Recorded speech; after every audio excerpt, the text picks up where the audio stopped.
معزز سامعین، جب حضرت آدم علیہ السلام بہشت سے زمین پر تشریف لائے تو بارگاہ الہی میں عرض کیا کہ خدایا، میں یہاں نہ تو ملائکہ کی تسبیح و تکبیر سن سکتا ہوں اور نہ کوئی عبادت گاہ دیکھتا ہوں، جیسا کہ آسمان میں بیت المعمور دیکھتا تھا جس کے ارد گرد ملائکہ طواف کرتے تھے۔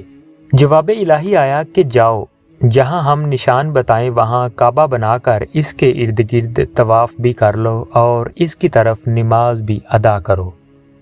حضرت جبرائیل علیہ السلام ان کی رہبری کے لیے ان کے ساتھ چل پڑے اور انہیں وہاں لائے جہاں سے زمین بنی تھی، یعنی جس جگہ پر جھاگ پیدا ہوا تھا، اور پھر وہی جھاگ پھیل کر پوری زمین بنی۔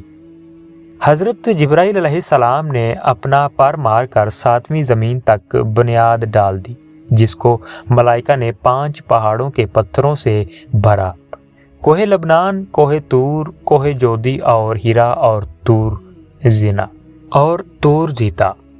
بنیاد بھر کر نشان کے لیے چاروں طرف کی دیواریں اٹھا دیں۔ اس طرف آدم علیہ السلام نماز پڑھتے رہے اور اس کا طواف بھی کرتے رہے۔ طوفان نوحی تک کعبہ اسی حالت میں رہا۔ اس وقت وہ عمارت و آسمان پر اٹھا لی گئی اور یہ کعبہ کی جگہ اونچے ٹیلے کی طرح رہ گئی، مگر لوگ پھر بھی برکت کے لیے یہاں آتے تھے اور آ کر دعائیں مانگتے تھے۔ پھر ابراہیم علیہ السلام کے زمانے تک کعبہ کی اسی حالت میں رہا۔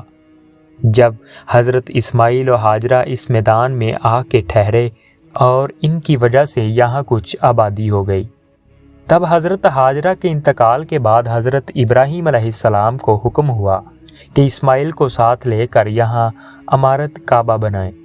اس کی نشانی اس طرح فرمائی گئی کہ ایک بادل کا ٹکڑا بھیجا گیا تاکہ اس کے سایہ سے کعبہ کی حد مقرر کر لی جائے۔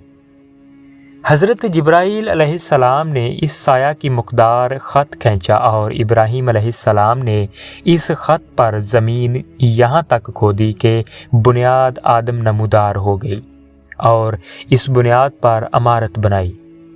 اس کی بلندی 9 ہاتھ اور رکن اسود سے رکن شامی تک کی دیوار 33 ہاتھ اور رکن شامی سے رکن غربی تک کی دیوار 22 ہاتھ اور رکن غربی سے رکن یمانی تک 31 ہاتھ، رکن یمانی سے پھر رکن اسود تک 20 ہاتھ۔ لہٰذا اس وقت یہ کعبہ مستطیل کی شکل کا تھا۔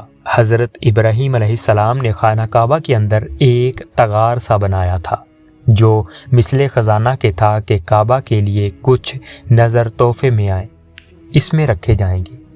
اس کے دروازے 2 تھے، ایک داخل ہونے کا، دوسرا نکلنے کا، اور کعبہ بنانے والے خلیل تھے اور ان کو گار اور پتھر اٹھا کر دینے والے حضرت اسماعیل علیہ السلام، اور اس عمارت میں 3 پہاڑوں کے پتھر لگائے گئے۔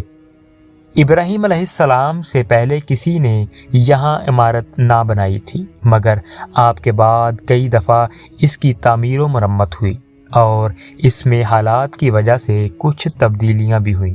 مثلاً اس کی اونچائی دگنی کر دی گئی، دروازہ 2 کی بجائے 1 اور اس کا رقبہ بھی کم کر دیا گیا، لیکن بعد میں پھر اسے پرانے رقبہ میں ہی تعمیر کیا گیا۔